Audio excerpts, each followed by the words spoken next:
You deserve good. Think for a moment. What is it you really want right now? What is it you want today in your life? Think about it and then say, I accept for myself whatever it is that you want. This is where I find that most of us get stuck. The bottom line is the belief that we don't deserve to have what we want. Our personal power lies in the way we perceive our deservability. Our not deserving comes from childhood messages. Again, we don't have to feel that we cannot change because of these messages. Often people will come to me and say, Louise, affirmations don't work. It really has nothing to do with affirmations. It is the fact that we don't believe we deserve the good. The way to find out if you believe that you deserve something is to say an affirmation and notice the thoughts that come up as you say it. Then write them down, because when you see these thoughts on paper, they will be very clear to you. The only thing that keeps you from deserving or loving yourself or whatever is someone else's belief or opinion that you have accepted as truth. When we don't believe that we deserve good, we will knock the pinnings out from under ourselves, which we can do in a variety of ways. We can create chaos, we can lose things, we can hurt ourselves, or have physical problems like falling, or have accidents. We want to start believing that we deserve all the good that life has to offer. In order to reprogram the false or negative belief, what would be the first thought that you would need to begin to create this new whatever in your life? What would be the building block or the foundation that you would need to stand on? What would be the sort of thing that you would need to know for yourself, to believe, to accept? Some good thoughts to start with could be, I am worthwhile. I am deserving. I love myself. I allow myself to be fulfilled, etc. These concepts form the very basis of beliefs on which you can build. Do your affirmations on top of these building blocks to create what you want. Whenever I speak somewhere, someone will come up to me at the end of the lecture or will write me a letter and tell me that he or she has had a healing take place while they were in the room. Sometimes it's very minor, and sometimes it's quite dramatic. A woman came up to me once and told me that she had had a lump in her breast and it literally disappeared during the lecture. She heard something and she decided to let something go. This is a good example of how powerful we are.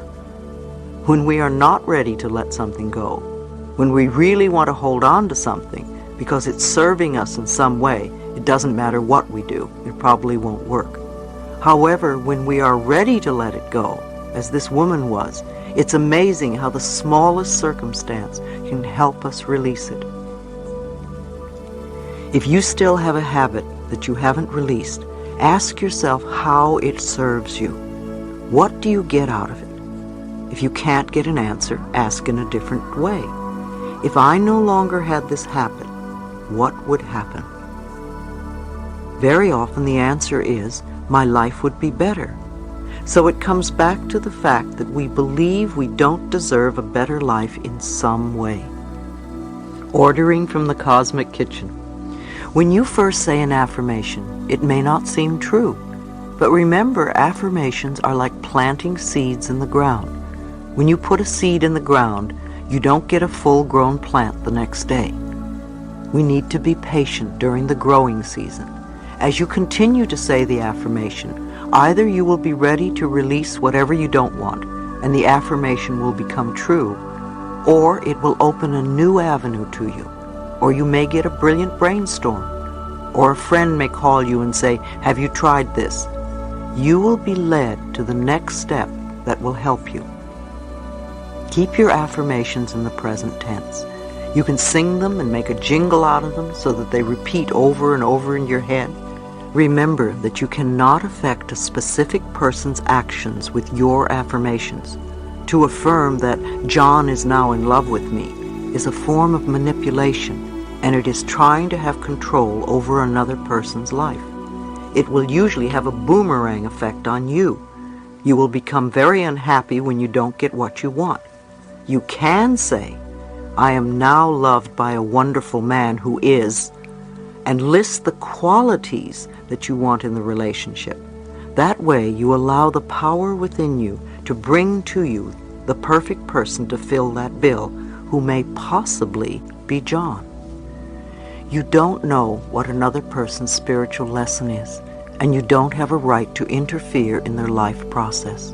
You certainly wouldn't want someone else doing it to you. If someone is ill, bless them and send them love and peace, but don't demand that they get well. I like to think of doing affirmations as placing our order in the cosmic kitchen. If you go to a restaurant and the waiter or waitress comes and takes your order, you don't follow them into the kitchen to see if the chef got the order or how he's going to prepare the food. You sit and drink water or coffee or tea, or you talk to your friend and maybe eat your roll. You assume that your food is being prepared and will be out when it's ready. It's the same when we begin to do affirmations. When we put our order into the cosmic kitchen, the great chef, our higher power, is working on it. So you go on with your life and know that it is being taken care of. It's on order. It's happening. Now, if the food comes out and it isn't exactly what you ordered, and if you have self-esteem, you will send it back. If not, you will eat it. You also have a right to do that with the cosmic kitchen. If you don't get exactly what you want, you can say, no, that's not quite it. This is what I want. Perhaps you weren't clear in your ordering. The idea here, too, is to let go. At the end of my treatments and meditations, I use the words, and so it is. It's a way of saying, higher power, it's in your hands now. I release it to you. Reprogramming the subconscious mind. The thoughts we think accumulate, and when we are unaware, the old thought resurfaces. When we are reprogramming our minds, it is normal and natural that we go a little forward, we come a little back, and we go a little forward again. It's part of practicing.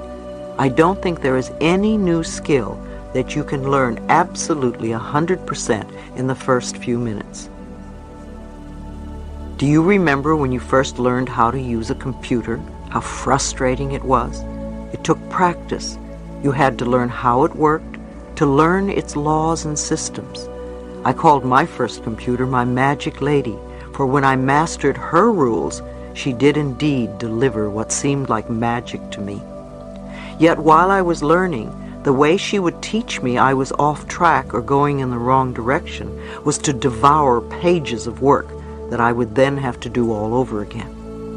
Out of all the mistakes, I learned how to flow with the system. To flow with the system of life, you want to become aware that your subconscious mind is like a computer. Garbage in, garbage out. If you put negative thoughts in, then negative experiences come out. Yes, it takes time and practice to learn the new ways of thinking. Be patient with yourself. When you are learning something new and the old pattern returns, are you going to say, oh, I didn't learn anything? Or are you going to say, okay, that's all right, come on, let's do it again the new way? Or say you cleared an issue and think you'll never have to deal with it again.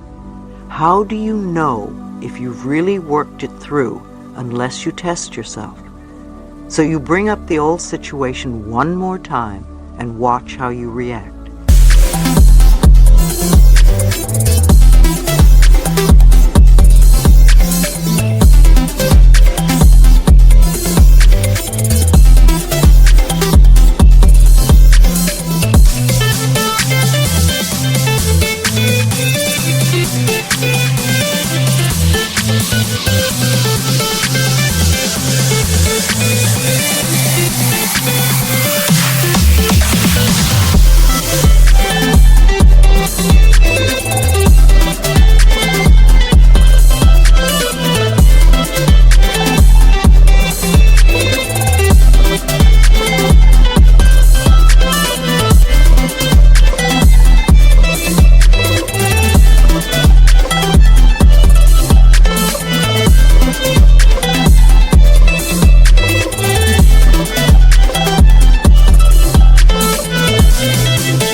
If you jump right back into the old way of reacting to it, then you know you haven't really learned that particular lesson, and you need to do more work on it. That's all it means.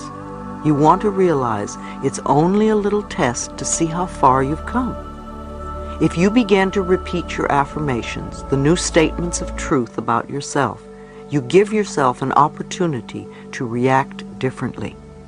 Whether it's a health problem, a financial one, or a relationship difficulty, if you react in a new way to the situation, then you're on your way to having another issue handled, and you can move on to other areas. Remember, too, that we work on layers at a time. You can reach a plateau and think, I've done it. And then later on, some old issue resurfaces and you may injure yourself or get sick, and you don't get better for some time. Look to see what the underlying beliefs are.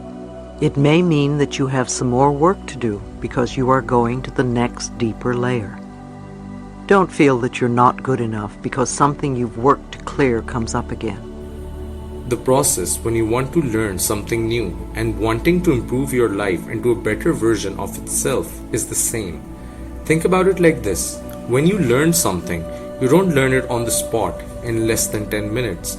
You take your time, you practice, you work on it, and then comes the time where you master it. It's the same for being a better version of yourself. You decide what you want to improve or change, and then you work on it. You practice, and you wait. This is when your brain starts to reprogram itself, and before you know it, you will reach that place where you want to be. Well, I hope you guys enjoyed the video, and do make sure to share your thoughts with us in the comment section.